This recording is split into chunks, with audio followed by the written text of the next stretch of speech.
Stop what you're about to do. Not in a few minutes. Not after you finish the dishes. Not after you scroll one more time. Not after you tell yourself you'll deal with it later. Right now. Sit down.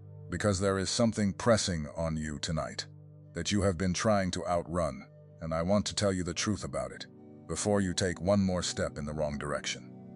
You've been moving. That's the first thing I need you to hear. You've been moving fast, moving constantly. Moving because you're convinced that if you stop, everything falls apart. You answer every message the second it comes in. You fill every silence. You volunteer for the thing nobody asked you to carry.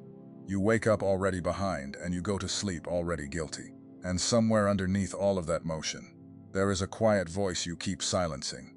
A voice that has been saying the same word to you for weeks now, maybe longer. Sit down. I know it sounds too simple. We don't trust simple anymore. We trust complicated. We trust struggle. We trust the sweat on our own foreheads. But I'm telling you that the word over your life this season is not push harder. It's not do more. It's not earn it. The word is sit down, because a wave is coming, and you cannot ride a wave by running away from the shore. You ride it by being still long enough to let it lift you. Let me tell you who I am, and then let me tell you why I'm so sure this message found you on purpose. My name is George. I've spent most of my life sitting with people in the rooms where the masks come off. The hospital hallways at 2 in the morning, the kitchen tables after the funeral, the front porches where somebody finally admits they've been holding their breath for years. I'm not a scholar. I won't give you charts. I'll give you what I've actually seen. Because what I've seen has convinced me of something most people are too busy to notice. God moves most powerfully in the people who finally stop moving. And that's where you are tonight, whether you know it or not. So let's talk about this wave. Because I don't want you scared of it, I want you ready for it. Think about the ocean for a second. Really picture it. You're standing where the water meets the sand, the kind of spot where it's only ankle deep, and the little waves come in soft and harmless. You can stand there all day. You feel safe. You feel in control. And most people spend their whole spiritual lives right there, in the ankle-deep water, calling it faith. The small waves come, they go. Nothing knocks them over. Nothing changes them. But every now and then, a person gets called out deeper, out past the place where their feet still touch. And out there, the water doesn't behave like it does on the shore. Out there, a wave doesn't tickle your ankles. It lifts your whole body off the ground. It moves you whether you're ready or not. And the first time it happens, every instinct in you screams to fight it, to swim against it, to plant your feet on something solid. That instinct will drown you. Anyone who has ever been caught in real water will tell you the same thing. When the big one comes, you don't fight it. You don't thrash. You stop. You let your body go still. You let the water carry you. And you trust that you will come up on the other side. The fighting is what kills. The stillness is what saves. So when heaven says to you, sit down, don't move, that is not punishment. That is rescue. God is not trying to slow you down for the sake of slowing you down. God is trying to keep you from fighting the very thing that's coming to lift you, higher than your own effort ever could. Now here's where it gets real. The reason you can't sit down is that somewhere along the way, you started believing that your worth was tied to your motion. That if you ever stopped producing, stopped fixing, stopped carrying, you would discover that you were nothing. So you keep moving to avoid finding that out. And the cruel joke of it is that all that motion is the very thing keeping you in the ankle-deep water. You're so busy managing the small waves that you never get carried out to the deep. Let me show you somebody who learned this the hard way. There was a man named Elijah. If you don't know the story, that's all right. I'll tell you the part that matters. This was a man at the absolute top of his calling. He had just stood alone against hundreds, called down fire from heaven, won the kind of victory people write about for thousands of years. And do you know what happened the very next day? He ran. He ran into the wilderness, sat down under a tree, and asked God to let him die. The strongest man in the country, the one who'd just done the impossible, was so empty he wanted his life to end. And what did God do? Did he shout? Did he hand him a new assignment? Did he tell him to get up and push harder? No, God let him sleep. God fed him. God let him sit. For a long time, the only instruction Elijah got was rest. And then, when he was finally still enough, God called him out to a mountain and told him to stand there and wait. And there came a great wind that tore the mountains apart. God was not in the wind. And an earthquake, God was not in the earthquake. And a fire, God was not in the fire. And then after all of it, there came a sound. A low, quiet, almost nothing sound. A whisper, and that's where God was. Think about that. The man almost missed God entirely because he expected him in the noise. He expected him in the wind and the shaking and the fire, the big, loud, dramatic things. But God was in the part you can only hear when you've stopped moving, when you've sat down, when you've gone quiet enough that a whisper can reach you. That is the wave that's coming for you, not a wave of noise, a wave you can only receive sitting down. Now I want to be honest with you about why this is so hard, because I think most teaching skips right past the hard part and goes straight to the encouragement, and you've had enough encouragement that didn't stick. So let's name the real thing. When you finally sit down, when you actually stop, the first thing that comes is not peace. I wish I could tell you it was. The first thing that comes is the noise you've been outrunning. All the thoughts you've been drowning in busyness. All the grief you scheduled around. All the questions you didn't want to ask God, because you were afraid of the silence where His answer might not come. The first hour of stillness is loud. It's uncomfortable. It feels like the opposite of what you were promised. That's why most people stand right back up. They sit down for 10 minutes, the noise floods in, and they decide stillness doesn't work for them, and they go right back to the motion that's killing them slowly. They mistake the discomfort of the wave arriving for proof that something's wrong. But it's not wrong. It's exactly right. The discomfort is the water rising. You don't get lifted without first feeling your feet leave the ground, and that moment, that exact moment when you can't touch the bottom anymore, is the most frightening and the most holy moment a person can have. I want you to really sit with that fear for a second, instead of rushing past it, because I think it's the most important thing I'll say tonight. The fear you feel when you stop is not a sign that stopping is dangerous. It's a sign of how long you've been afraid to be alone with yourself and with God. We've gotten so good at staying distracted that silence feels like a threat. But silence isn't your enemy. Silence is the room where the most important conversation of your life is waiting to happen. The enemy was never the stillness. The enemy was the lie that told you that you had to keep earning your right to exist. And that lie can only survive in noise. The second you go quiet, it starts to lose its grip. I've watched it happen in real life more times than I can count. I think of a woman I knew. I'll call her Carol, because the details don't matter as much as what happened to her. Carol was the strongest person in every room she walked into. She raised her kids, ran the household, took care of her aging mother, served at the church, held the whole structure of her family on her two shoulders, and she did it without complaint for 30 years. Everyone leaned on Carol. Carol leaned on no one. And one Tuesday afternoon, in the middle of folding laundry, she sat down on the edge of her bed and could not get back up.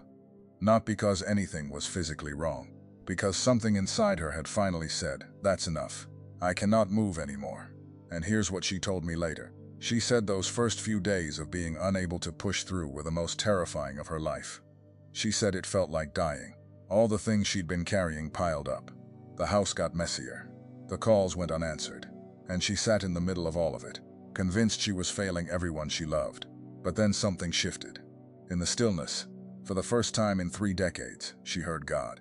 Not in a dramatic vision, in small things, in the way the afternoon light came through the window, in a memory that surfaced and finally got grieved, in a quiet, settling sense that she was loved not for what she carried, but simply because she was His. The wave that knocked her off her feet didn't destroy her. It carried her to a place her own strength never could have reached. She came up on the other side as a different woman, softer, freer, finally able to receive love instead of only giving it. She had to sit down to find out who she was, when she wasn't producing anything. And I'll tell you the part of Carol's story that wrecks me every time. When she finally started telling the people in her life that she couldn't keep carrying everything, that she needed them to step up, that she was done holding the whole structure alone. She expected them to be angry. She'd spent 30 years believing they only kept her around for what she could carry. And do you know what happened? They stepped up. They loved her through it. The family didn't fall apart when she sat down. It actually got healthier, because for the first time, everyone was carrying their share, instead of leaning the whole weight on one exhausted woman who never learned how to ask. The thing she was most afraid of, that stopping would prove she didn't matter, turned out to be the lie that had run her whole life. She mattered more sitting down than she ever had carrying everyone, and so do you. I want you to hear something, because I think you've had it backwards your whole life. You think your stillness is the thing that disqualifies you. You think the productive, moving, fixing version of you is the real you, and the tired, sitting down empty-handed version is the failure. But heaven sees it the opposite way. The version of you that finally sits down with empty hands is the version God can actually fill. As long as your hands are full of your own effort, there's no room for what He's trying to give you. That's the whole thing, right there. You can't catch the wave with your fists clenched. There are messages that pass through your eyes, and there are messages that pass through your spirit. If something in you recognized itself while watching, don't dismiss it. That is the Spirit confirming what was already written. The secret protocol carries 7 keys that unveil what heaven deposited in you before you ever arrived. Things no one around you has ever been able to name. It comes with a full audiobook for your moments of prayer, silence, and encounter with God. And you also receive the Awakening Map, the guide that illuminates the 5 seasons of spiritual awakening, revealing with precision exactly where you are and what comes next. The link is pinned in the first comment, but only for a limited time. Don't let this moment pass without a response. I tell you that not to interrupt this, but because I've watched too many people feel the wave arrive and then walk away with no language for what just happened to them. They felt the water rise, they got scared, and because nobody handed them a map, they swam back to the shallow end and called it sensible. I don't want that to be your story. When God moves you out to the deep, you deserve to understand what's happening, so you can stop fighting it and start trusting it. Now let me tell you about another moment, because I think you need more than one witness. There were men in a boat once, in the middle of the night, in the middle of a storm, so violent they were certain they were going to die. The waves were breaking over the sides. The water was coming in faster than they could throw it out. And in the back of the boat, asleep on a cushion, was the one person who could have helped them. And he was resting. They woke him up in a panic. "Don't you care that we're about to drown?" And he stood up and he spoke to the storm, and the storm went flat. The wind stopped, the water went still. And then he turned to them and asked the question I want to ask you tonight. Why are you so afraid? Where is your faith? Now here's what most people miss about that story. They think the lesson is that Jesus can calm the storm. And he can. But look at where he was when the storm was at its worst. He was asleep. He was still. In the middle of the chaos that had everyone else thrashing and bailing and screaming, he was sitting down, resting, because he knew something they didn't. He knew the storm did not have the final word. He knew that stillness in the middle of a storm isn't denial. It's authority. That's what God is offering you. Not a life with no storms. A stillness that storms can't touch. The ability to sit down in the middle of the very thing that's making everyone else panic. And to rest, because you know who's in the boat with you. You've been bailing water for years, friend. You've been thrashing in a storm, convinced that your survival depends on how fast your arms can move. And the whole time, the one who can speak to the wind has been right there, waiting for you to stop long enough to wake up to his presence. Let me say something hard now, because I love you too much to only say the soft things. Some of you are using your busyness as a hiding place. I'm not condemning you, I've done it myself.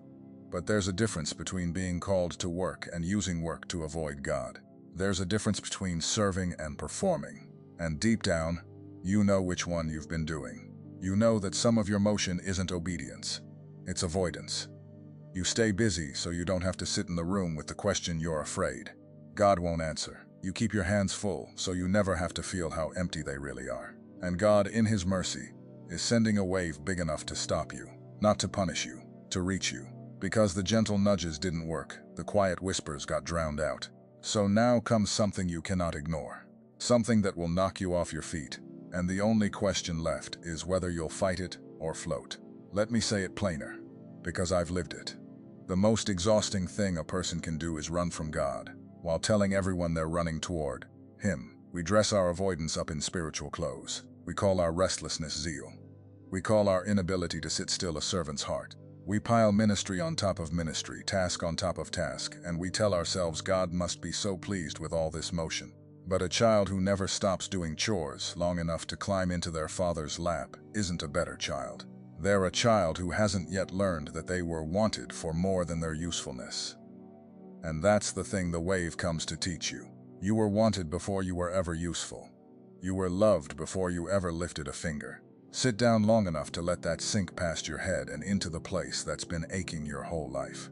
I'm begging you, don't fight it. When the thing comes that finally stops you, The diagnosis, the loss, the closed door, the exhaustion that won't lift, the season where nothing you try seems to work. Don't read it as abandonment. Read it as the wave you've been needing. The thing that finally gets you out, past the ankle-deep water, and into the deep where God actually lives. Everything you've been chasing in the shallows, He's been waiting to give you in the deep. I think about Mary, sitting at Jesus' feet, while her sister Martha ran around the house doing all the work. And Martha got frustrated, understandably, by every standard we live by. She was doing the productive thing. She was serving. She was carrying the load. And she looked at her sister just sitting there and she said, "Tell her to get up and help me." And what did Jesus say?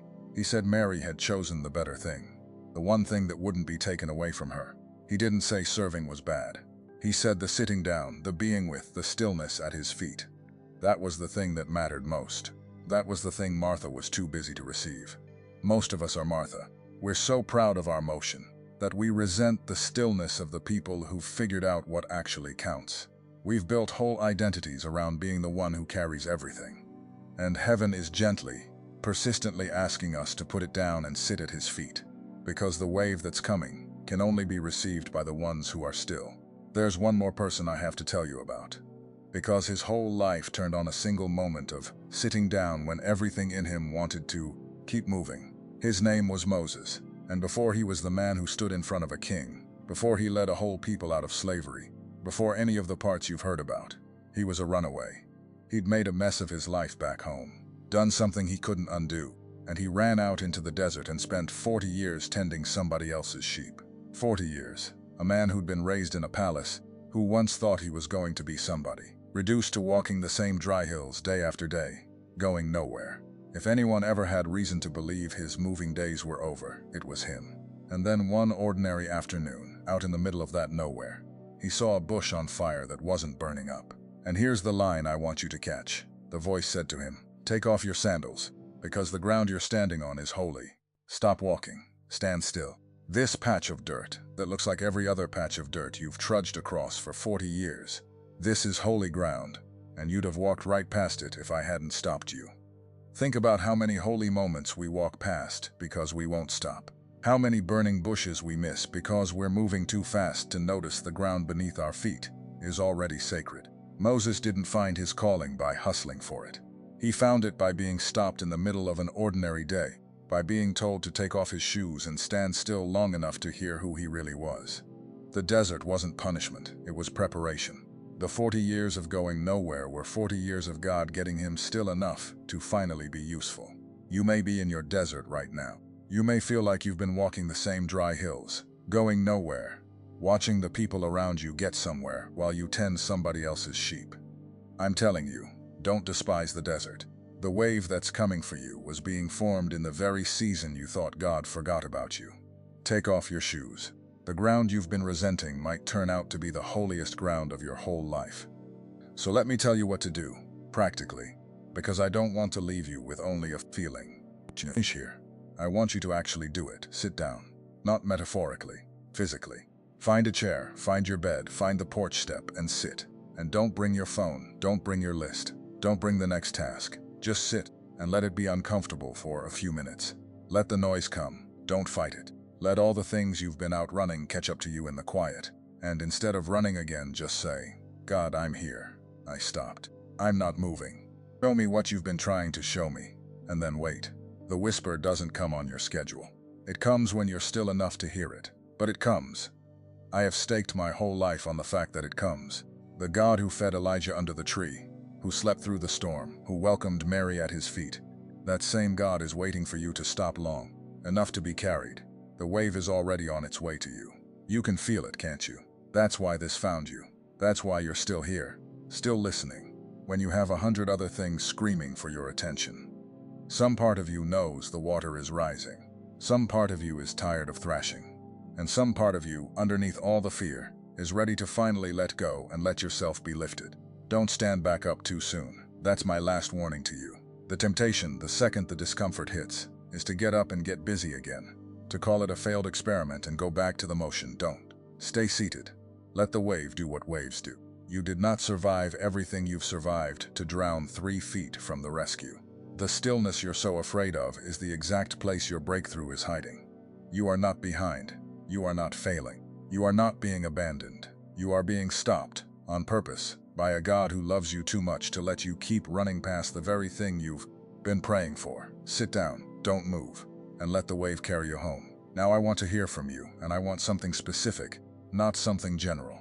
I want you to tell me in the comments the exact thing in your life that you've been refusing to sit down about. The thing you keep staying busy to avoid. Don't dress it up. Don't make it sound noble. Just name it in one honest sentence. I keep moving so I don't have to face ... Because the moment you name it out loud is the moment you stop running from it. And I read these. I pray over these. So tell me the one thing you're finally ready to sit down with. I'll be right here, sitting with you.